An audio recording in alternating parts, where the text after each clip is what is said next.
अनिरुद्ध, ये आप क्या कर रहे हैं? मैं समझाती हूँ ना इनको। दीपिका जी ने रोते हुए कहा। किसी को कुछ भी समझाने की ज़रूरत नहीं है, ये सगाई होकर रहेगी, चाहे इनकी मर्ज़ी से हो या फिर मर्ज़ी के बिना। अनिरुद्ध जी ने अपना फैसला सुनाते हुए कहा, ये सगाई नहीं होगी अंकल। सबके कानों में कनक की आवाज़ पड़ी तो सब और दुखी हो गए।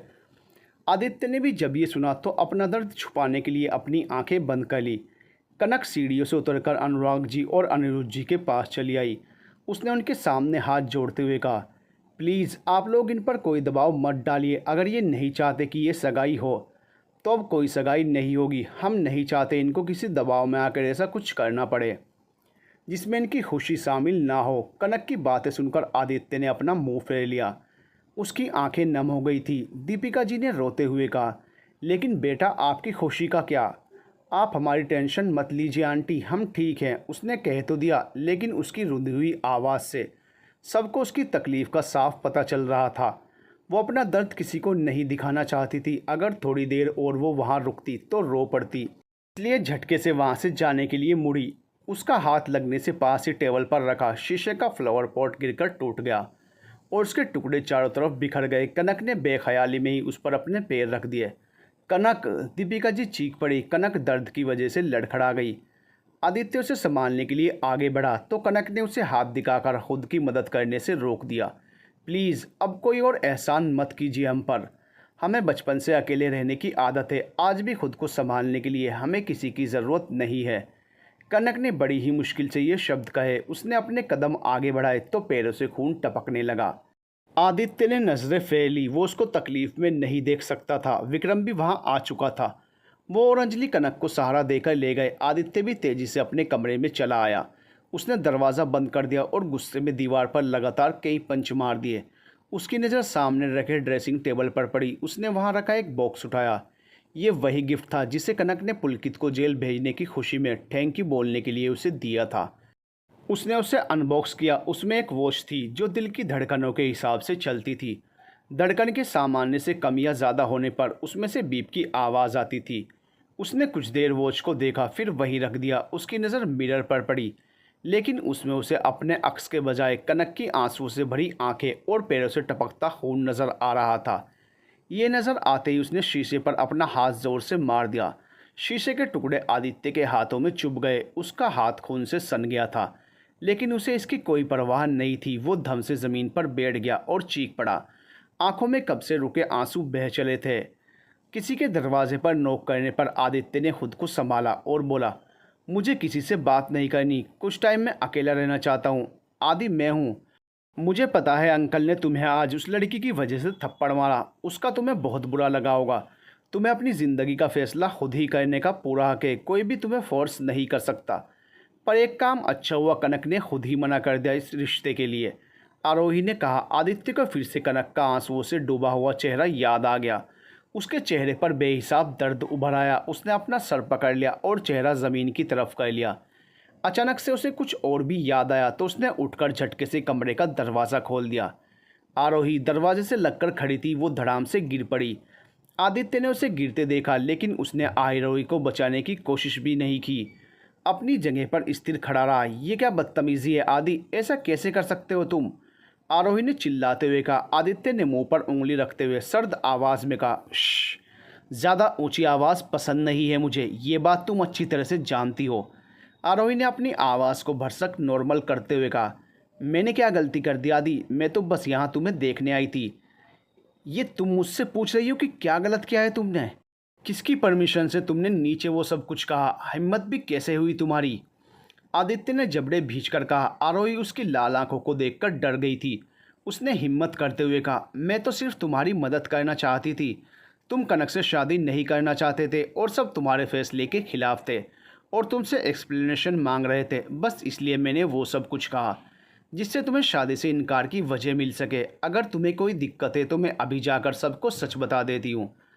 आदित्य थोड़ा सा नॉर्मल हुआ। उसने कहा, इसकी कोई ज़रूरत नहीं है। जैसा चल रहा है चलने दो, लेकिन आइंदा से ओवर स्मार्टनेस दिखाई और कोई भी बकवास की तो मुझसे बुरा कोई नहीं होगा, अंडरस्टैंड? आरोही ने सर हिला दिया तो आदित्य ने कहा, आउट। आरोही ने कहा तो आदित्य ने तेज़ आवाज़ में कहा, निकलो यहाँ से। आरोही डरकर बाहर निकल आई तो आदित्य ने दरवाज़ा धड़ाम की आवाज़ के साथ उसके मुंह पर ही बंद कर दिया। आरोही तेजी से पीछे हुई, वरना आज तो उसका मुंह फूटना तय था। उसने अपने सीने पर हाथ रख लिया और एक लंबी सांस लेते हुए बोली, thank God I am alive, he is so scary. Kanak कमरे में पत्थर सी बनकर बैठी थी। अंजलि और विक्रम उसके पास ही थे। दोनों उसे बार बार हिला रहे थे, लेकिन वो तो जैसे बेजान सी हो गई थी। कनक बोल कुछ, ऐसे मत रहे यार, अंजलि ने उसका चेहरा अपनी हथेलियों में भरकर कहा। विक्रम ने उसके सर पर हाथ रखकर कहा, जानता हूँ तुम्हें बहुत तकलीफ़ हुई है, खुल के रो लो तुम, जी हल्का हो जाएगा तुम्हारा। जो भी तेरे मन में चल रहा है बोल दे, अपना दर्द बाहर आने दे प्लीज़। अंजलि ने रोते हुए कहा, कोई शब्द ही नहीं है अंजलि अपने जज्बात बयान करने के लिए, कुछ बचा ही नहीं है जैसे हम में। अंजलि कुछ भी महसूस नहीं हो रहा है, ऐसा लगता है ज़िंदा ही नहीं है हम। कनक ने कमज़ोर सी आवाज़ में कहा। अंजलि रो पड़ी, ऐसा मत बोल यार। मर गई कनक हंसते हुए, देखो ना अंजलि, कनक मर गई, ख़त्म हो गई कनक, हमेशा हमेशा के लिए। बोलते हुए कनक अब रो पड़ी। अंजलि ने उसे गले लगा लिया तो वो और भी फूट फूट कर रो पड़ी। विक्रम की आंखों में भी आंसू थे। दोनों ही कनक से बहुत प्यार करते थे, उसे इस हालत में नहीं देख पा रहे थे। आज हर कोई दुखी था, बस आरोही और सावित्री जी की खुशी का ही कोई ठिकाना नहीं था। दोनों ही खुशियाँ मना रही थी। नानी, मुझे समझ नहीं आ रहा कि आखिर आदि ने अचानक से सगाई से इनकार क्यों कर दिया। आरोही ने पूछा। अरे उस लड़की से कोई हमदर्दी तो रख सकता है, लेकिन उस हमदर्दी की वजह से कोई सारी ज़िंदगी उसे ढो नहीं सकता। आदित्य को भी अकल आ गई होगी, सावित्री जी ने हंसते हुए कहा। जो भी बात हो, हमारे लिए तो अच्छा हुआ, उस कनक को भी अपनी औकात पता चल गई होगी। आरोही की बातों से ही पता चल रहा था कि उसे कनक से कितनी नफरत है। मैं तो हैरान हूँ इस बात पर कि तूने कल सबसे झूठ बोला कि आदित्य तुमसे प्यार करते हैं, फिर भी वो चुप क्यों रहे, कुछ बोला क्यों नहीं। नानी, वो तो बहुत भड़का हुआ था, एक पल को तो मुझे लगा कि कहीं मेरी जान ही न ले ले, लेकिन फिर मैंने भी झूठ मूठ का नाटक करके किसी तरह खुद को बचाया। लेकिन अभी भी उसका गुस्सा शांत नहीं हुआ है, अब क्या होगा फिर? सावित्री देवी ने चिंता जताते हुए पूछा। आप परेशान मत हो नानी, एक बार ये कनक नाम का कांटा मेरी ज़िंदगी से निकल जाए, मैं आदित्य को भी मना लूँगी, आज नहीं तो कल। देख तो अब कोई उल्टी सीधी हरकत मत करना, हमें बहुत चालाकी से अपने कदम रखने होंगे। मैं जैसा बोलूँगी तू वैसा ही करना, फिर देखना कितनी जल्दी और कैसे तुम आदित्य के दिल के साथ साथ इस घर में भी अपनी जगह पक्की कर लेती हो। सावित्री देवी ने आरोही को समझाते हुए कहा। अगले दिन रिसेप्शन था। सब मेहमान सो चुके थे, इसलिए किसी को कल रात की बात पता नहीं थी। सब अपनी तैयारियों में लगे हुए थे, बस घरवालों के चेहरे पर कोई खुशी नहीं थी। रितिका सुबह ही अपनी ससुराल से मलिक मैंशन आ गई थी। उसने जब कनक और अंजलि को नहीं देखा तो सबसे मिलकर उनके कमरे में चली आई। जब वो रूम में पहुंची, अंजलि बाथरूम में थी। कनक खिड़की के पास बैठी बाहर की तरफ देख रही थी। ये लो, तुम यहाँ मज़े से बैठकर नज़ारे देख रही हो, मैं यहाँ तुम्हें ढूंढ रही हूँ। लगता है किसी को मेरे रिसेप्शन की कोई खुशी ही नहीं है। रितिका ने कनक को पीछे से गले लगाते हुए कहा तो कनक ने चौंक कर उसकी तरफ देखा। उसे देखकर रितिका ने घबराते हुए पूछा, कनक, यह क्या हाल बना रखा है तुमने? लाल आंखें, बिखरे बाल, मुरझाया चेहरा, तुम ठीक तो हो ना? वो रीति दी, कनक रात भर सोई नहीं है ना, इसलिए, अंजलि ने बाथरूम से निकल कर कहा। क्यों? रितिका ने पूछा तो अंजलि कोई जवाब सोचने लगी।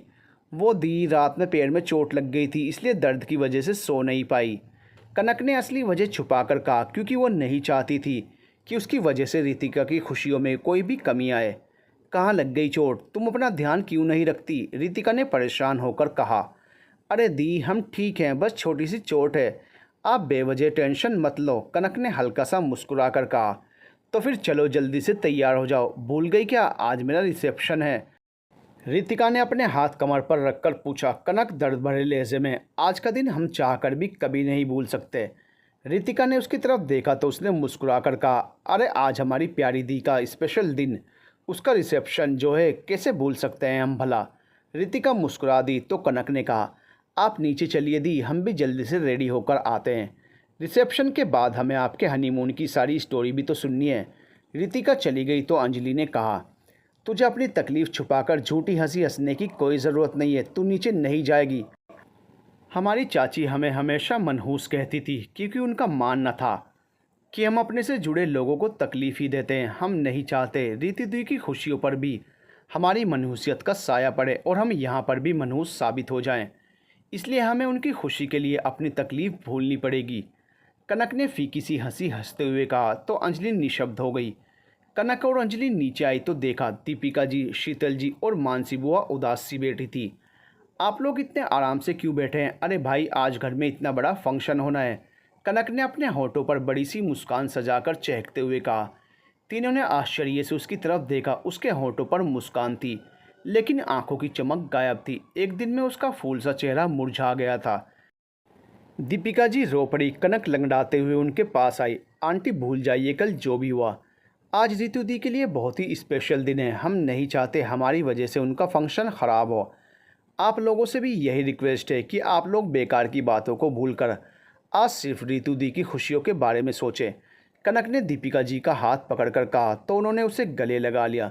शीतल जी बोली, आपको पता है कनक, आप दुनिया की सबसे अच्छी लड़की हैं। मानसी बुआ ने उसके सर पर प्यार से हाथ रख दिया। हमेशा खुश रहो मेरी बच्ची। रिसेप्शन में सारे मेहमान तरह तरह के बने पकवानों और पार्टी में बज रहे संगीत का लुत्फ उठा रहे थे। रितिका और उदय स्टेज पर थे। सभी लोग पार्टी में मौजूद थे। आदित्य भी एक तरफ अपनी दमदार शख्सियत के साथ खड़ा था। उसके चेहरे पर हमेशा की तरह कोई भी भाव नज़र नहीं आ रहे थे। जो भी मेहमान उसके पास आते उनसे वो थोड़ी बहुत बात कर लेता। उसकी नज़र अंजलि के साथ खड़ी कनक पर पड़ी। उसका दिल तड़प गया, लेकिन उसने अपने चेहरे से ये जाहिर नहीं होने दिया। कनक के चेहरे से रौनक गायब थी। वो ज़बरदस्ती मुस्कुराने की कोशिश कर रही थी। आदित्य ने उसकी तरफ से मुंह फेर लिया। थोड़ी देर में ही डांस शुरू हो गया। सबके डांस के बाद रितिका ने स्टेज पर से कनक को डांस करने का इशारा किया। अंजलि ने मना करना चाहा, उससे पहले ही कनक स्टेज पर चली गई। आदित्य ने उसे स्टेज पर देखा तो चौंक गया। उससे याद आया कि कनक के पैरों में चोट लगी है। आपने उन्हें स्टेज पर जाने से मना क्यों नहीं किया? आप जानते हैं ना वो डांस करने की हालत में नहीं है। दीपिका जी ने अंजलि से पूछा। अंजलि भी बहुत टेंशन में थी। उसने कहा, मॉम, मेरे मना करने से पहले ही वो स्टेज पर चली गई। स्टेज की लाइट ऑफ होकर वापस से जल उठी और म्यूज़िक बजने लगा। कनक बहुत ही एनर्जी के साथ डांस कर रही थी। ऐसा लग रहा था जैसे वो अपनी सारी तकलीफ़ डांस के ज़रिए बाहर निकाल देना चाहती थी। उसके पैरों से फिर से खून निकलने लगा। सभी घरवालों को कनक के लिए बहुत बुरा लग रहा था। आदित्य का गला सूखने लगा था। उसने जूस का गिलास उठा लिया। उसने गिलास को मुंह से लगाया, लेकिन पी नहीं पाया क्योंकि उसकी नज़र फिर से स्टेज पर चली गई। कनक के हर डांस मूव्स पर उसकी पकड़ गिलास पर कसती जा रही थी और फिर अचानक ही गिलास उसके हाथों में टूट गया। तेज़ म्यूज़िक की वजह से किसी का भी उसकी तरफ ध्यान नहीं गया। आदित्य के सीने में फिर से दर्द उठ गया था। किसी को उसकी हालत का पता न चले, इसलिए वो पार्टी से निकल गया। कनक भी कमरे की तरफ बढ़ गई। रास्ते में आरोही मिल गई। कनक ने उसकी तरफ देखा। वो कनक के सामने उसका रास्ता रोक के खड़ी थी और अजीब तरीके से मुस्कुरा रही थी। कनक ने उसे इग्नोर किया और दूसरी तरफ से जाने लगी। आई एम श्योर अब तक तुम्हें अपनी औकात समझ आ गई होगी, आरोही ने कहा। कनक ने कुछ नहीं कहा। वो समझ गई थी कि आरोही किस बारे में बात कर रही है। तुम्हें क्या लगा था जैसे इस घर में आ गई वैसे ही खैरात में तुम्हें आदित्य भी मिल जाएगा? लुक एट यू, इतनी औकात नहीं है तुम्हारी कि तुम आदित्य की लाइफ पार्टनर बन सको।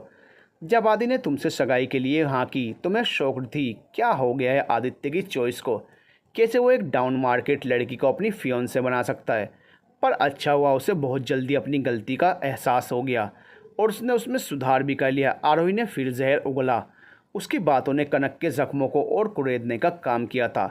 कनक ने खुद को संभाला और कहा, हो गया तुम्हारा, अब मैं जाऊं? आरोही को थोड़ी हैरानी हुई। उसे कनक के ऐसे रिएक्शन की उम्मीद नहीं थी।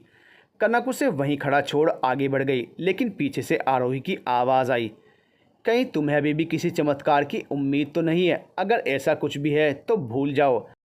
अब तुम्हारा ड्रीम कभी पूरा नहीं हो सकता। ये तुम्हारे खुद को मजबूत दिखाकर मुस्कुराने और ये दर्द भरे डांस मूव्स, इन सब का कोई फ़ायदा नहीं होने वाला। आदित्य ने तुम्हें डंप करके मुझे चुन लिया है। बहुत जल्दी ही मैं उसकी वाइफ और इस घर की बहू बन जाऊंगी। कनक की आंखें भर आई थी। उसने बिना पीछे मुड़े कहा, बेस्ट ऑफ लक। अपनी शादी का कार्ड हमें भी ज़रूर देना। हम देखना चाहेंगे कि एक क्लासी लड़की मेरे जैसी डाउन मार्केट लड़की के ठुकराए हुए लड़के की दुल्हन बनकर कैसी लगती है। तुम ये बात कभी मत भूलना कि बहू के रूप में इस घर की फर्स्ट चॉइस हम हैं, तुम नहीं। और अगर हमने अंकल को मना ना किया होता तो ये सगाई होकर रहती। ये कहकर कनक अपने कमरे में चली गई और आरोही तिल मिलाकर रह गई। पार्टी ख़त्म हो गई। सब मेहमान जा चुके थे। कनक बेड पर बैठी थी। अंजलि चेंज करने गई थी। तभी सावित्री देवी वहां आई। आरोही ने उन्हें सब बता दिया था। इसलिए अब वो कनक को सुनाने आई थी। आते ही उन्होंने कहा, कितनी बेशर्म लड़की हो तुम, तुम्हारी सगाई टूट गई, आदित्य ने तुमको ठोकर मारकर अपनी ज़िंदगी से निकाल दिया, फिर भी तुम ना सिर्फ यहाँ हो, ऊपर से नाच कूद रही हो। कनक की आंखों में आंसू आ गए। सावित्री देवी अभी भी चुप नहीं रही। तुम मिडिल क्लास वाले ऐसे ही होते हो, लालची। गलती तुम्हारी भी नहीं है, आखिर इतना ऐशो आराम छोड़कर जा भी कैसे पाओगी तुम। कनक खून का घूंट पीकर रह गई। सावित्री देवी चली गई। अंजलि ने भी सब सुन लिया था। उसे सावित्री देवी पर बहुत गुस्सा आ रहा था। कनक तू मत सुन उनकी बात, कनक ने अंजलि की बात काटते हुए कहा। अंजलि हम बहुत थक गए हैं, हमें बहुत नींद आ रही है, गुड नाइट। कनक ने ब्लैंकेट ओढ़ लिया। अंजलि ने उसे मायूसी से देखा। वो जानती थी कि कनक झूठ बोल रही है, फिर भी वो चुप ही रही। कनक रात भर सो नहीं पाई। आरोही और सावित्री देवी की बातें उसके कानों में गूंज रही थी। अंत में उसने बहुत सोच समझकर आखिरी फैसला ले ही लिया। अगली सुबह सब हॉल में थे। आदित्य रात में घर नहीं लौटा था। कनक नीचे आई और अनुराग जी के कदमों में बैठ गई। अनुराग जी ने कहा, क्या हुआ बेटा, आपको कुछ कहना है? जी दादू, कनक ने झिझकते हुए कहा। बोलिए बेटा, अनुराग जी बोले। कनक को समझ नहीं आ रहा था कि वो अपनी बात कैसे उनसे कहे। अब तक बाकी घर वाले भी वहाँ आ चुके थे। आपको जो भी कहना है आप बिना किसी झिझक के कह दीजिए। हमने आपको बेटी कहा ही नहीं है, बल्कि माना भी है, अनिरुद्ध जी ने कहा। दादू अंकल, दरअसल हम हॉस्टल में शिफ्ट होना चाहते हैं, कनक ने धीरे से कहा। सब चौंक गए। दीपिका जी ने कहा, लेकिन क्यों बेटा, आप हम सब से दूर क्यों जाना चाहती हैं? बेटा ये रिश्ता तय होने से पहले भी तो आप इसी घर में रहती थी ना। इस बार शीतल जी ने कहा, आंटी आप समझने की कोशिश कीजिए, पहले की बात और थी, लेकिन अब हमारा इस घर में रहना ठीक नहीं है। कनक ने अपनी बात रखी। दीपिका, शीतल, इन्हें जाने दीजिए, वो ठीक कह रही हैं। अनुराग जी ने कहा तो राजेंद्र जी बोले, लेकिन पापा। पापा ठीक कह रहे हैं, कनक इस घर में रहेंगी तो उन्हें वही सब याद आएगा और फिर ना तो वो खुश रह पाएंगी, ना ही अपनी पढ़ाई पर फोकस कर पाएंगी। उनका यहाँ से जाना ही ठीक है। अनिरुद्ध जी बोले, thank you Dadu, thank you uncle हमें समझने के लिए। कनक ने अपने हाथ जोड़ लिए थे। अंजलि ने सुना तो रोते हुए वहाँ से चली गई। सबके चेहरे पर परेशानी झलक उठी। कनक ने कहा, हम देखते हैं उसे, प्लीज़ तुम रो मत अंजलि, वरना हम यहाँ से जा नहीं पाएंगे। कनक अंजलि को समझाए जा रही थी। अंजलि ने रोते हुए कहा, तो फिर मत जाना। कनक बोली, हर बार तुम हमारे कुछ कहने से पहले ही सब समझ जाती हो। इस बार हमें तुम्हारी मदद की सबसे ज़्यादा ज़रूरत है। प्लीज़ हमें समझने की कोशिश करो। क्या समझूं मैं, यही कि तुम्हारी लाइफ में भाई ही सब कुछ है। वो माने तो सगाई के लिए तैयार हो गई और उनके मना करने पर घर छोड़ने के लिए। अंजलि रोने के साथ साथ गुस्से में भी थी। अंजलि हमसे और नहीं बर्दाश्त हो पाएगा, हम यहाँ रहे तो पागल हो जाएंगे। कनक भी रो पड़ी। कहीं तो रूती दुई की दादी की बातों की वजह से तो यहाँ से नहीं जाना चाहती। अंजलि को अचानक से कुछ याद आया। नहीं, अगर वो ना भी कहती तो भी हमारा यही फैसला था। वैसे भी हमें कभी ना कभी तो जाना ही था। हम हमेशा तो यहाँ नहीं रह सकते हैं ना, कनक ने निराशा भरे लहजे में कहा। सब मेरी गलती है, अपने भाई का नेचर जानते हुए भी मैं तुझे उनकी तरफ धकेलते गई। क्यों नहीं रोका मैंने तुझे पहले ही कदम पर? क्यों नहीं बताया कि भाई के अंदर कोई फीलिंग्स ही नहीं है? वो इमोशनलेस इंसान हैं जिनका दिल पत्थर का बन चुका है। अंजलि आज कनक के साथ हुए व्यवहार पर बहुत शर्मिंदगी महसूस कर रही थी, इसलिए आदित्य से बहुत नाराज़ थी। अंजलि प्लीज़, उनकी कोई गलती नहीं है। उन्होंने तो सही टाइम पर ये सब ख़त्म कर दिया, वरना मजबूरी के रिश्ते में ना तो वो खुश रहते ना ही हम। अब कम से कम हमें ये सुकून तो है ना कि वो अपनी लाइफ में खुश रहेंगे। कनक ने आदित्य के लिए अंजलि का गुस्सा बर्दाश्त नहीं हुआ। अंजलि हैरान थी। कनक की बातों से उसने कहा, तू अब भी उनकी साइड ले रही है? उन्होंने जो कुछ तेरे साथ किया उसके बाद भी उन्हें पाने की तमन्ना तो मैंने कभी की ही नहीं थी, क्योंकि हमें पता था वो एक चांद हैं जिसे हमारे जैसे लोग दूर से देख सकते हैं, पसंद कर सकते हैं, लेकिन कभी पा नहीं सकते। कनक ने कहा तो अंजलि बोली, चुप कर भाई, बदकिस्मत हैं जो उन्होंने तुझे ठुकराया है। कनक ने अंजलि का हाथ अपने सर पर रखते हुए कहा, अंजलि तुम्हें हमारी कसम है, जो कुछ भी हुआ उसे भूलकर तुम मिस्टर मलिक के साथ पहले जैसे ही रहोगी, उनसे बिल्कुल भी नाराज़ नहीं रहोगी, उनका ख्याल रखोगी। अंजलि ने उसका हाथ अपने सर से हटाने की कोशिश की तो कनक ने उसका हाथ पकड़ लिया। प्लीज़ अंजलि, ये कभी मत भूलना, हम उनसे कितना प्यार करते हैं। अगर उन्हें ज़रा सा भी दुख हुआ तो तकलीफ़ हमें भी होगी। ओके, नहीं रहूँगी मैं भाई से नाराज़, कहकर अंजलि ने कनक को गले लगा लिया। कनक सामान लेकर नीचे आई तो सबकी आंखें नम थी। दीपिका जी और शीतल जी तो रो पड़ी। अंजलि पहले से ही रोई जा रही थी। कनक ने सबको समझा बुझाकर शांत कराया और सभी बड़ों के पैर छूकर बाहर निकल गई। दरवाजे पर पहुंचकर उसने एक बार मुड़कर घर को देखा। उसे आदित्य के साथ पहली बार यहाँ आना याद आया। अंजलि और विक्रम के साथ मस्ती, दीपिका जी और शीतल जी का प्यार, ऋतु दी के साथ ढेर सारी बातें करना, हर रोज़ अंताक्षरी खेलना, ये सारी बातें उसके मन में एक एक करके चलने लगी। वो मुंह पर हाथ रखकर सिसक उठी और दौड़ते हुए कार में आकर बैठ गई। विक्रम ने उसे हॉस्टल तक ड्रॉप किया। कनक नीचे कार से उतरी तो विक्रम ने भर्राए गले से कहा, तुम्हारी जिद की वजह से मैं तुम्हारे इस घर छोड़ने के फैसले के लिए तो मान गया, पर मुझे ये अब भी अच्छा नहीं लग रहा। तुम कहीं रहो, बस ये मत भूलना कि तुम्हारा एक भाई भी है। जब भी तुम्हें मेरी ज़रूरत होगी मैं हमेशा तुम्हारे साथ खड़ा नज़र आऊँगा। कनक उसके गले लग गई और रोने लगी। विक्रम ने फिर कहा, अब भी वक्त है, घर वापस चलो। नहीं भाई, अब हम वहाँ नहीं जाएंगे। अगर हम मिस्टर मलिक के आसपास रहे तो कभी भी किसी और काम पर फोकस नहीं कर पाएंगे। कनक ने कहा तो विक्रम चुप हो गया। मलिक मैंशन, सब अपने अपने कमरों में उदास से पड़े थे। कनक के जाने से ना सिर्फ घर वाले बल्कि वहाँ काम करने वाले नौकर भी बहुत दुखी थे। अपने सरल स्वभाव और अच्छे व्यवहार से कनक ने सबके साथ एक स्नेहपूर्ण रिश्ता जोड़ लिया था। आज घर में किसी ने खाना भी नहीं खाया था। बस आरोही और सावित्री देवी खुशी से फूली नहीं समा रही थी। आदित्य 2 दिन बाद घर लौटा था और आते ही अपने रूम में चला गया। दीपिका जी ने उसे देखा पर कुछ नहीं कहा, लेकिन उसकी हालत देखकर उन्हें बहुत तकलीफ हुई।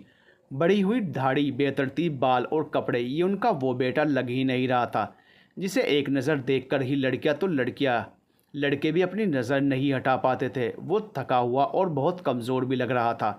काफ़ी देर तक आराम करने के बाद वो नीचे आया। उसने चारों तरफ नज़र दौड़ाई। घर में एक अलग ही खामोशी फैली हुई थी। उसे आए सुबह से शाम हो गई थी। कनक को देखना तो दूर, उसने उसकी आवाज़ भी नहीं सुनी थी, वरना हमेशा तो वो कुछ न कुछ काम करती नज़र आ ही जाती थी। वो बाहर जाने लगा तो दीपिका जी ने ज़बरदस्ती उसे जूस का गिलास पकड़ाकर बैठा दिया। वो चाहे उससे कितना भी नाराज़ रह लें, लेकिन था तो वो उनका इकलौता लाडला बेटा ही। उसे बीमार भी तो नहीं देख सकती थी वो।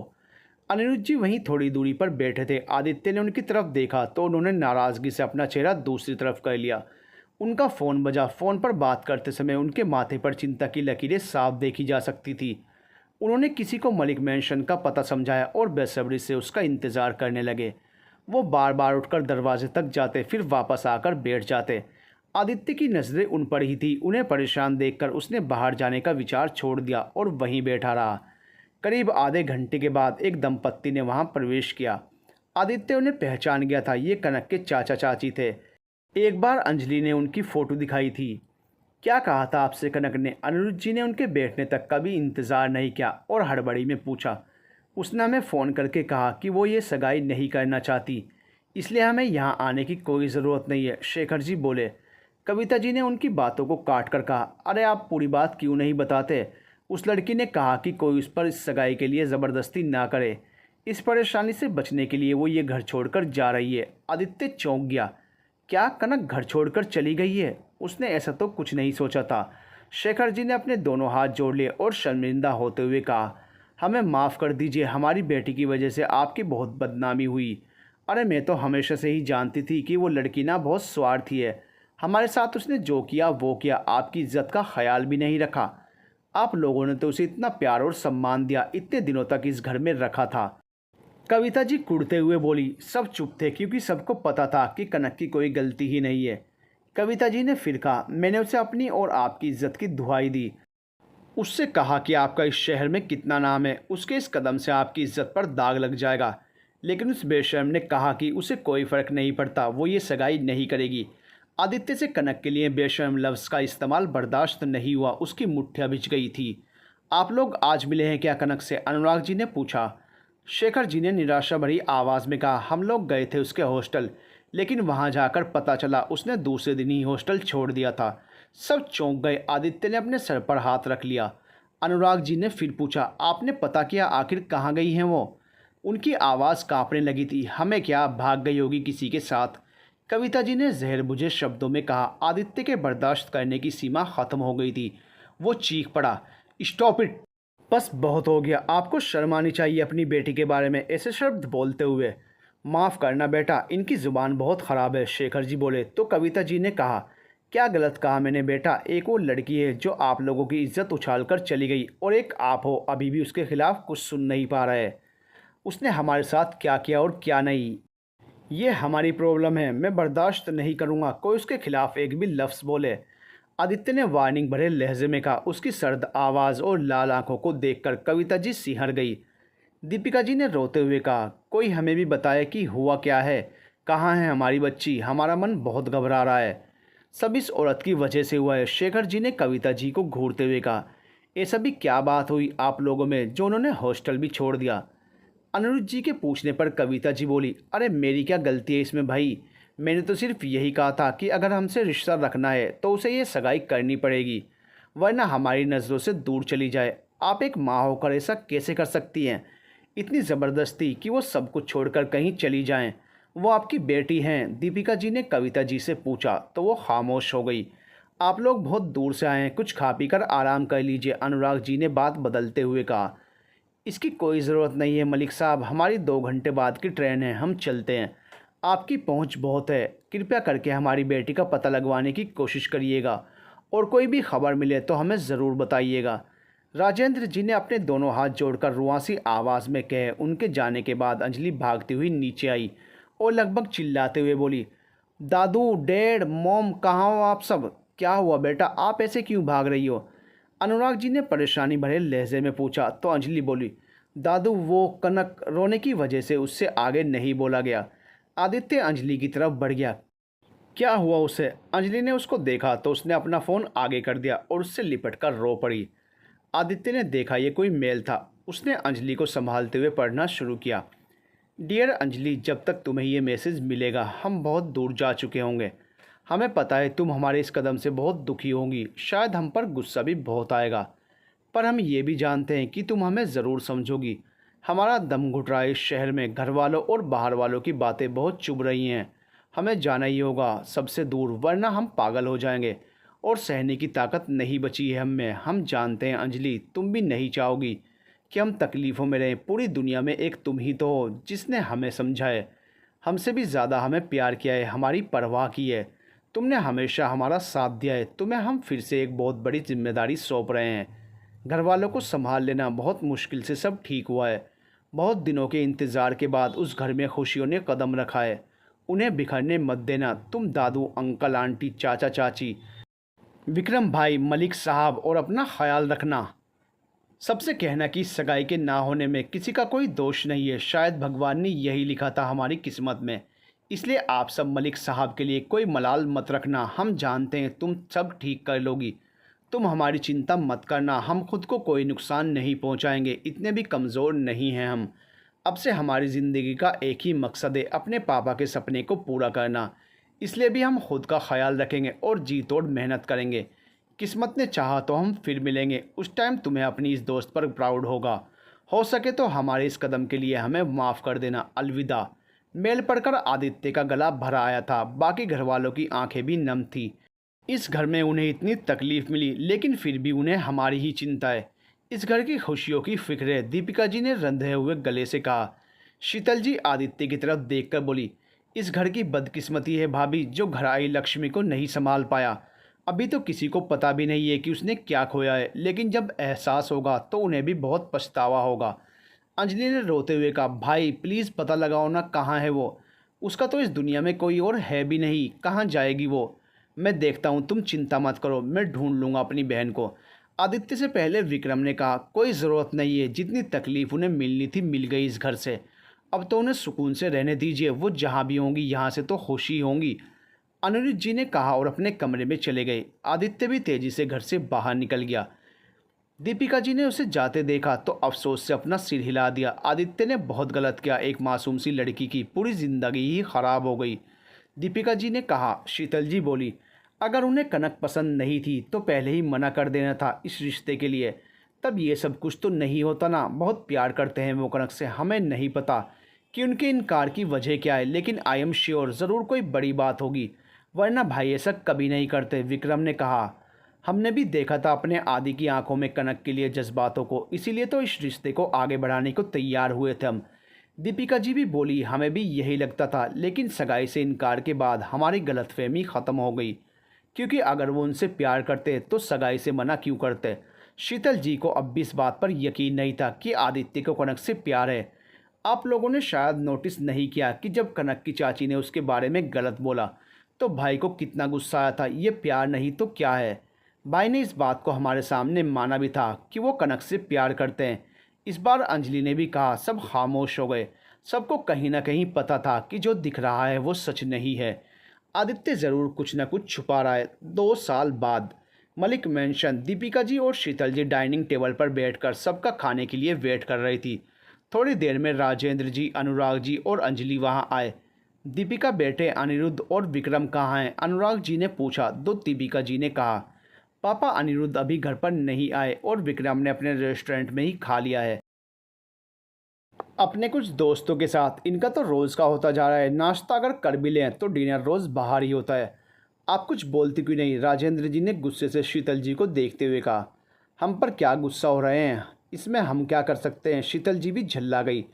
शीतल, राजेंद्र शांत हो जाइए। हर टाइम घर में बहस अच्छी नहीं है। अनुराग जी ने टोका। अंजलि चुपचाप बैठी रही। तभी अनुराग जी ने पूछा, आदित्य के बारे में पता है आपको? कहाँ हैं अभी वो? दादू, मुझे भी नहीं बताया। मैंने नील से पूछा था लेकिन भाई ने उन्हें भी कुछ नहीं बताया। अंजलि ने कहा। सबने डिनर किया और कमरे में चले गए। अनुराग जी हॉल में ही बैठे थे।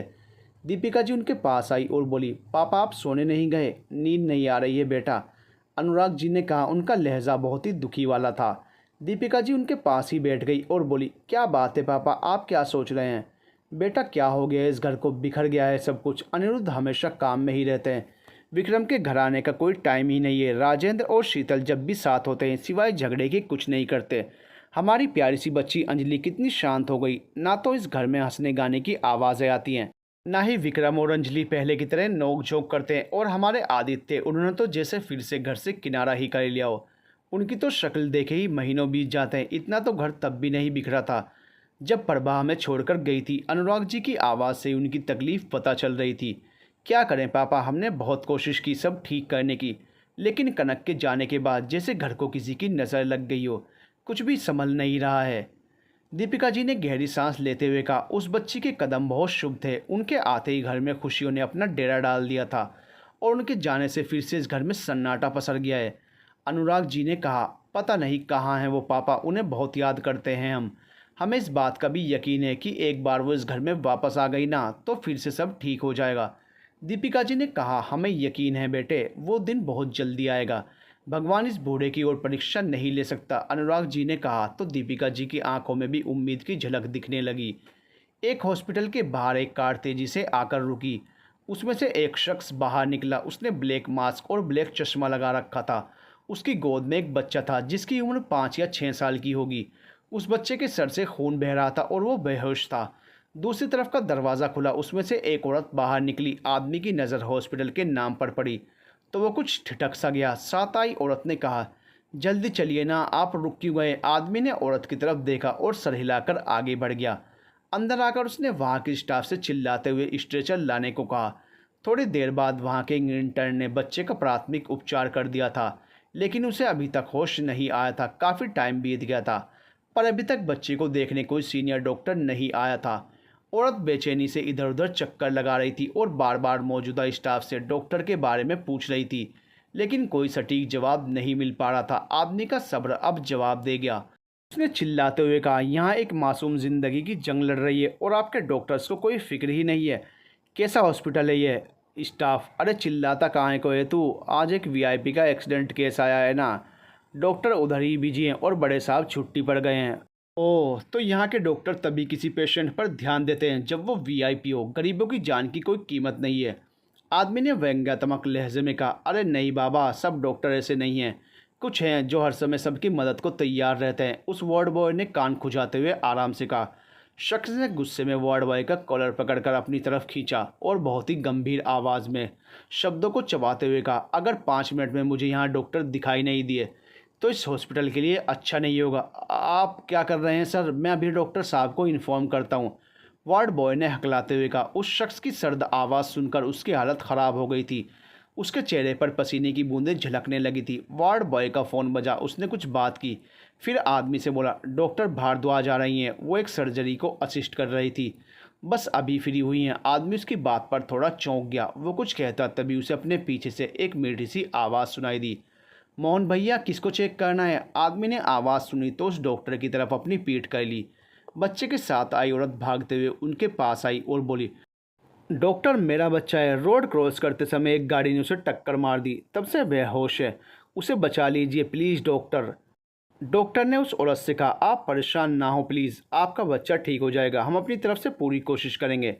वो उस बच्चे के पास जाकर उसे चेक करने लगी। करीब 10 मिनट तक बच्चे को एग्जामिन करने के बाद उसने बच्चे को कुछ ज़रूरी दवाइयाँ और इंजेक्शन दिए और इंटर्न को कुछ समझाकर बाहर आ गई। औरत ने उसे बाहर आते देखा तो बोली, आपका बच्चा ठीक है, बस खून बहने की और डर जाने की वजह से बेहोश हो गया है, कुछ देर में होश आ जाएगा। डॉक्टर ने औरत की बात को बीच में ही काटते हुए कहा। औरत ने अपने हाथ जोड़कर कहा, थैंक यू डॉक्टर, इसमें थैंक यू की क्या बात है, ये हमारी ड्यूटी है। डॉक्टर ने मुस्कुराकर कहा और जाने लगी। मोहन भी उसके साथ चलने लगा और आदमी की तरफ पॉइंट करते हुए धीरे से बोला, डॉक्टर कनक, अच्छा हुआ आप आ गई, वरना वो इंसान हमारे हाथ पैर तोड़कर हमें भी इसी हॉस्पिटल के किसी वार्ड में एडमिट करवा चुका होता। बहुत डेंजरस आदमी है रे बाबा। कनक ने उस आदमी की तरफ देखा।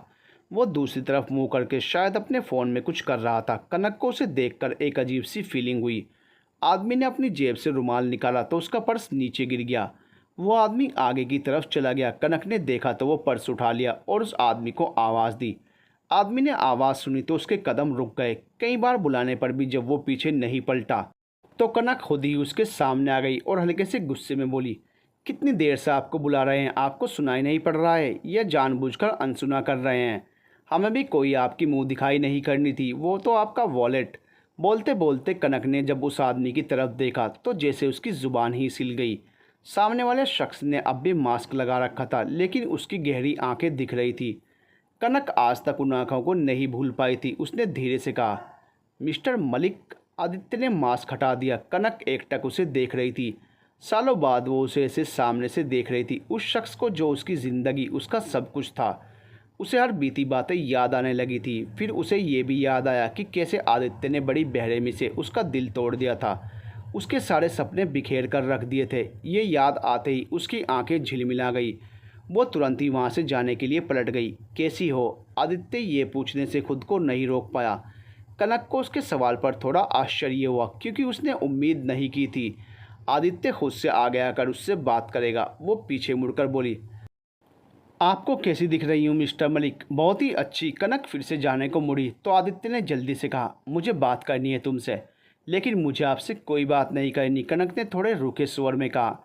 आदित्य जानता था उसकी वजह से कनक को जो भी दुख पहुंचा था, जितनी भी तकलीफ़ों का सामना करना पड़ा होगा, उसके मन में थोड़ी तो कठोरता आ ही गई होगी।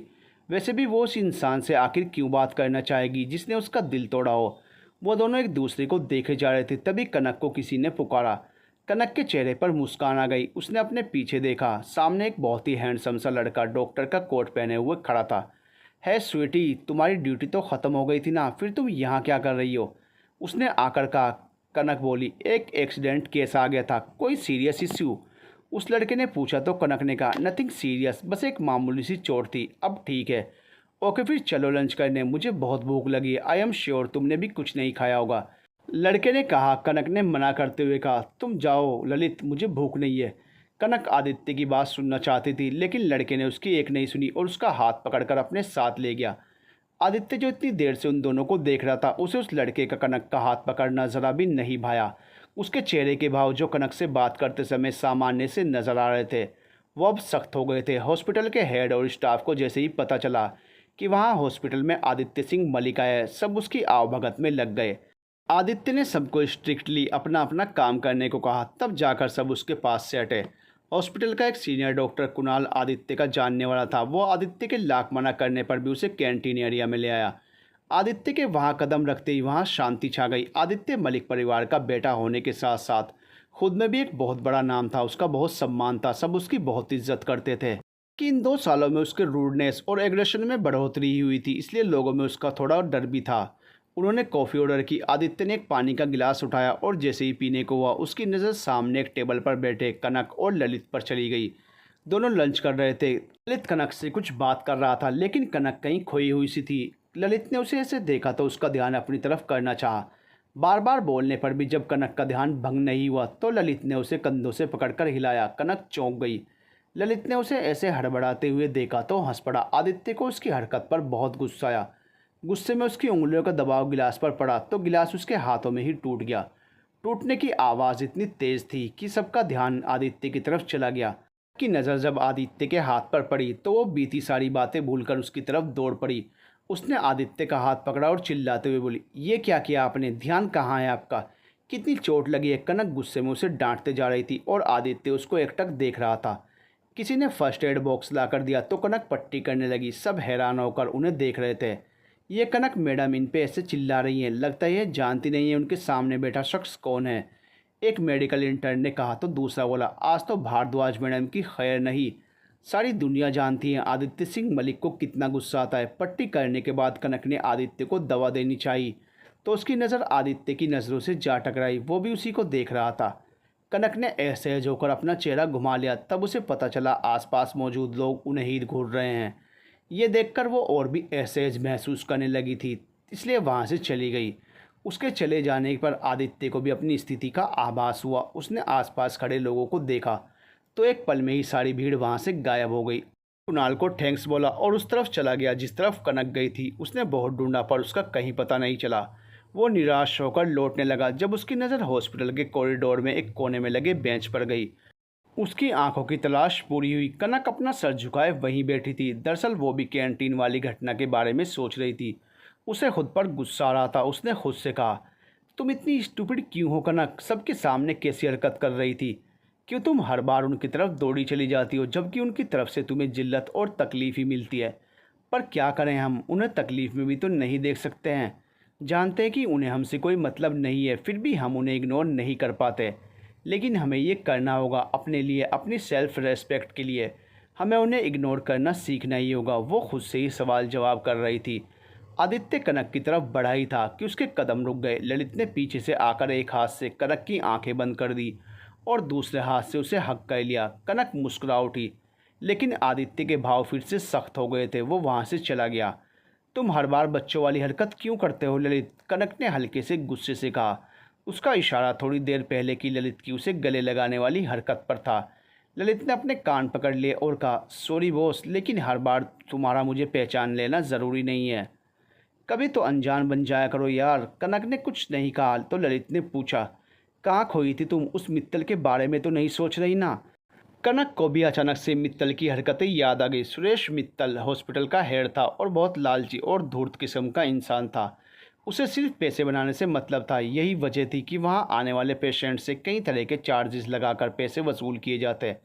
दवाइयाँ और टेस्ट भी बहुत महंगे थे। वीआईपी पेशेंट्स को ज़्यादा सहूलियत दी जाती जिससे उन्हें तो कोई दिक्कत नहीं होती, लेकिन कई बार मिडिल और लोअर क्लास पेशेंट्स के घर वाले परेशान हो जाते थे।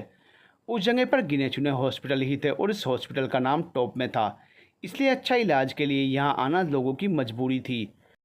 जब कनक यहाँ आई तो कुछ दिन तक उसने रूल को फॉलो किया, पर जब उससे ये सब नहीं देखा गया तो उसने मित्तल की मर्जी के खिलाफ जाकर ज़रूरतमंद लोगों का इलाज शुरू कर दिया। उसकी देखा देखी कुछ और डॉक्टर्स भी कनक का साथ देने लगे। तभी से कनक मित्तल को खटकने लगी थी। वो कनक को हॉस्पिटल से निकालना चाहता था, लेकिन डॉक्टर्स और हॉस्पिटल के स्टाफ के सपोर्ट के कारण कनक को सीधे सीधे कुछ नहीं कह पाता था, इसलिए उसके कामों में बेवजह कमियां निकालकर उसे परेशान करता रहता था।